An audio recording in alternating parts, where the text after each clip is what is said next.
Hello guys, welcome back to another vlog. कैसे हो आप सब? मैं एकदम बढ़िया हूँ। उम्मीद करती हूँ कि आप सब भी अपने अपने फैमिली के साथ एकदम मजे में होगे। हम सब ट्रिप से वापस आ चुके हैं।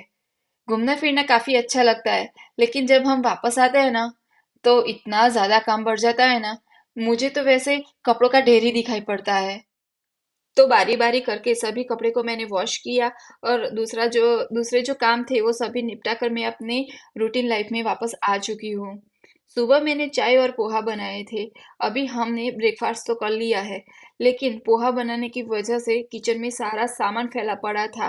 और ऐसे किचन में मैं मेरा लंच प्रिपेयर नहीं कर सकती हूँ। तो सबसे पहले मैंने प्लेटफॉर्म साफ करने की सोची। तो अभी मैं प्लेटफॉर्म साफ करूंगी, और साफ करने के बाद ही मैं मेरा लंच प्रिपेयर करूंगी। तो चलिए अभी फटाफट प्लेटफॉर्म साफ करते हैं।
प्लेटफॉर्म साफ करके अभी मैं लंच की प्रिपरेशन कर रही हूँ।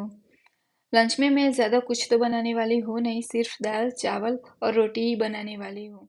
सब्जी मैं इसलिए नहीं बना रही क्योंकि मैं आज दूसरा कुछ भी बनने वाला है।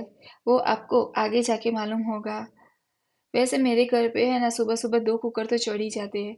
एक दाल का और एक चावल का, क्योंकि जिया को क्या है मालूम है कि उसके लिए हम सब्जी रोटी बनाएंगे ना, तो वो बोलेगी नहीं मम्मा, मुझे दाल चावल ही चाहिए। और जब मैं दाल चावल बनाऊंगी ना, तो वो सब्जी रोटी ही मांगेगी।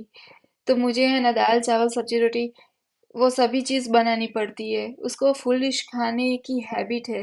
तो उस वजह से मुझे सुबह सुबह मैं उठते ही दो कुकर तो चढ़ा ही देती हूँ, बाद में मैं सब्जी और रोटी बनाती हूँ। तलाला के जो आम होते हैं ना, वो बहुत ही ज़्यादा फेमस है। तो हम जब ट्रिप पे गए थे ना, तभी वहाँ से हम मैंगो पल्प होता है वो, और देसी गुड़ दोनों हम लेके आए थे। तो तभी से मुझे गिरीश बोल रहे थे कि इसका कुछ बनाना बनाना, क्योंकि जो मैंगो पल्प होता है ना, वो हमें सिर्फ है ना, जो फ्रेश मैंगो होता है ना, उससे खुद निकाले ना, तभी हमको अच्छा लगता है। तो इस मैंगो पल्प से मैं कुछ रेसिपी बनाने की सोच रही हूँ। तो मैंने सोचा कि क्यों ना आज मैंगो रबड़ी बनाई जाए। तो आज हम लोग मैंगो रबड़ी बनाने वाले हैं। पहले मैं दाल चावल और रोटी बना दूंगी, क्योंकि बच्चों को भी भूख लगी है। तो उनको खिलाने के बाद ही मैं मैंगो रबड़ी की प्रिपरेशन करूंगी। बच्चों को खिलाने के बाद मैं वापस से किचन में आ गई हूँ। अभी मैं मैंगो रबड़ी की तैयारी करूँगी। तो सबसे पहले पतीले में मैंने फुल फैट दूध लिया है। ये 500 ग्राम है, क्योंकि हम सिर्फ खाने वाले दो ही जन हैं। आप लोग ज़्यादा हो तो आप अपने हिसाब से ले सकते हो। यहाँ मैं दूध को गाढ़ा करने के लिए कोई मिल्क पाउडर यूज़ करने वाली हूँ नहीं। तो हमें दूध को गाढ़ा करने में थोड़ा सा ज़्यादा वक्त तो लगेगा, और थोड़ा पेशेंस भी चाहिए। बीच बीच में दूध को हिलाते रहिएगा, क्योंकि वो तलिए में चिपके नहीं। वैसे हर घर की अपनी एक रेसिपी होती है। किसी को रबड़ी ज़्यादा गाढ़ी चाहिए, या फिर किसी को थोड़ी सी पतली हो, ऐसी पसंद होती है। तो आप लोग अपने हिसाब से देख लीजिएगा कि आपके घर में कैसी रबड़ी सब पसंद करते हैं। मुझे जितना गाढ़ा दूध चाहिए था, वो मुझे मिल चुका है। अभी मैं उसमें इलायची पाउडर डालूंगी, बाद में केसर के धागे डालूंगी, और अच्छे से हिलाऊंगी। फिर से मैं दूध को उबालूंगी। बाद में मैं उसमें 1 कप के आसपास शुगर डालूंगी। आपको शुगर नहीं यूज़ करनी हो तो आप इसमें कंडेंस मिल्क भी डाल सकते हो। उससे भी टेस्ट अच्छा ही आता है। शुगर डालने के बाद मैं फिर से अच्छे से दूध को हिलाऊंगी, और फिर उसको उबालूंगी। थोड़ी देर उबलने के बाद उसमें मैं काफ़ी सारे ड्राई फ्रूट्स डालूंगी। मेरे बच्चों को ड्राई फ्रूट्स काफ़ी अच्छे लगते हैं, तो मैंने थोड़े से ज़्यादा ही डाले हैं। लेकिन आपको कम पसंद हो तो आप उसको थोड़ा सा कम भी कर सकते हो। इसमें कोई दिक्कत नहीं होगी, टेस्ट तो आपको अच्छा ही आएगा।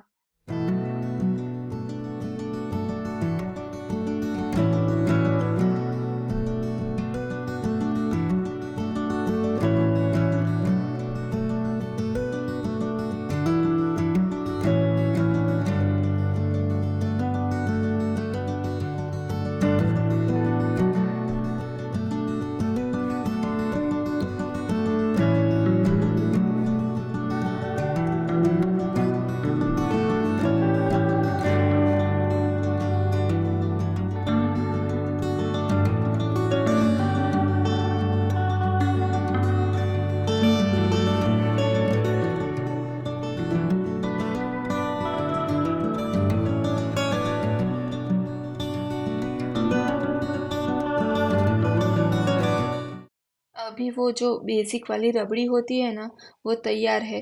मैंने फ्लेम को बंद कर दिया है और यहाँ पे मैंने एक कटोरी भर के वो मैंगो पल्प था ना, वो मैंने अंदर डाला और अच्छे से हिलाकर दोनों को मिक्स किया।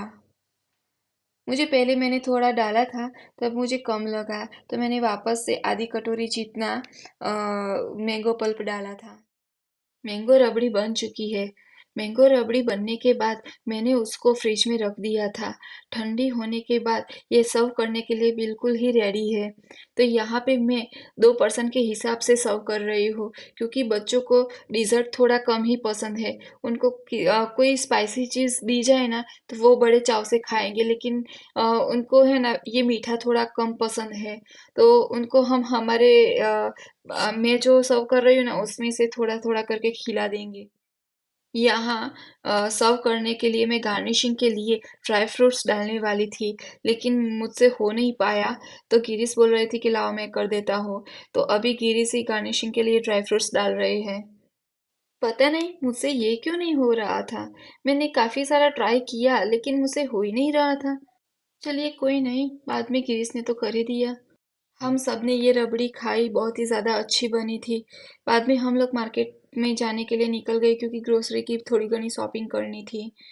ये देखिए, मॉल में जाते ही हमने रेनिल को वो ट्रॉली आती है ना, उसमें बिठाया था। और जिया को देखो, वो कैसे पापा को मना कर रही है।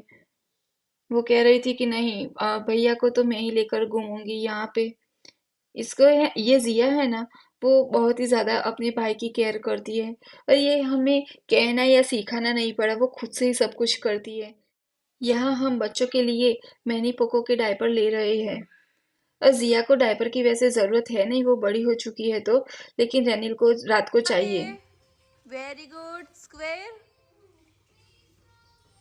Very good triangle, very good star.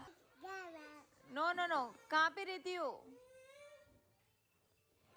इसमें कहाँ पे रहती हो तू? ऐसे नहीं करते बेटा। कहाँ पे रहती हो?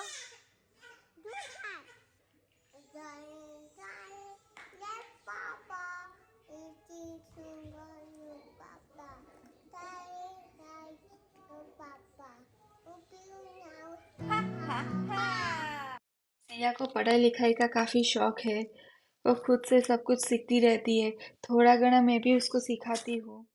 जिया जब ये लर्निंग कुशन्स लेकर बैठती है ना, तभी रेनिल भी उसके बगल में बैठता है। जिया जैसे जैसे बोलती है, वैसे वैसे रेनिल भी बोलने की ट्राई करता है। तो दोनों बच्चों का पूरा दिन यही चलता ही रहता है। मेरे वीडियो को एंड तक देखने के लिए थैंक यू सो मच। मिलते हैं नेक्स्ट व्लॉग में। मेरे चैनल को लाइक कीजिए, शेयर कीजिए और सब्सक्राइब करना भूलना मत।